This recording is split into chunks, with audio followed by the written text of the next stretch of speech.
মধ্যপ্রাচ্যে যুদ্ধ এড়াতে ট্রাম্প প্রশাসনের নতুন কূটনৈতিক কৌশলের বড় অগ্রগতি হয়েছে। মার্কিন ভাইস প্রেসিডেন্ট জেডি ভ্যান্স জানিয়েছে, ইরানের সঙ্গে আলোচনার মাধ্যমে প্রেসিডেন্ট ডোনাল্ড ট্রাম্পের কাঙ্ক্ষিত লক্ষ্য অর্জনের ক্ষেত্রে যুক্তরাষ্ট্র এখন অত্যন্ত সুবিধাজনক অবস্থানে রয়েছে। মার্কিন সংবাদ মাধ্যম ফক্স নিউজকে দেয়া এক বিশেষ সাক্ষাৎকারে তিনি এই আশাবাদ ব্যক্ত করেন।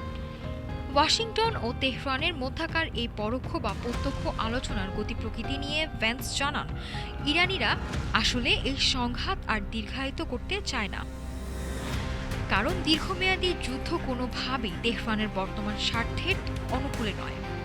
মার্কিন ভাইস প্রেসিডেন্টের দাবি, পরিস্থিতি অনুধাবন করেই ইরানি প্রতিনিধিরা আলোচনার টেবিলে বসতে শুরু করেছে। শুধু তাই নয়, তেহরানের পক্ষ থেকে কিছু বাস্তবসম্মত ও কার্যকর প্রস্তাব দেয়া হচ্ছে, যা বর্তমানে অত্যন্ত গুরুত্বের সঙ্গে যাচাই বাছাই করছে ওয়াশিংটন।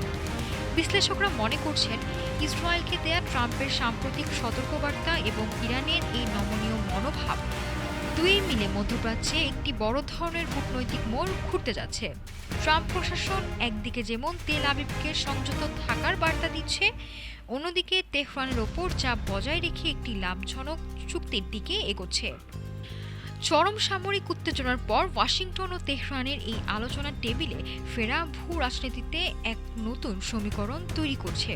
তবে সম্ভাব্য চুক্তি শেষ পর্যন্ত মধ্যপ্রাচ্যে স্থায়ী শান্তি ফেরাবে, নাকি ওয়াশিংটনের কোনো কৌশলগত চাল, তা স্পষ্ট হবে চূড়ান্ত সমঝোতার পরে। নাফিস সামিয়া, ঢাকা টুডে।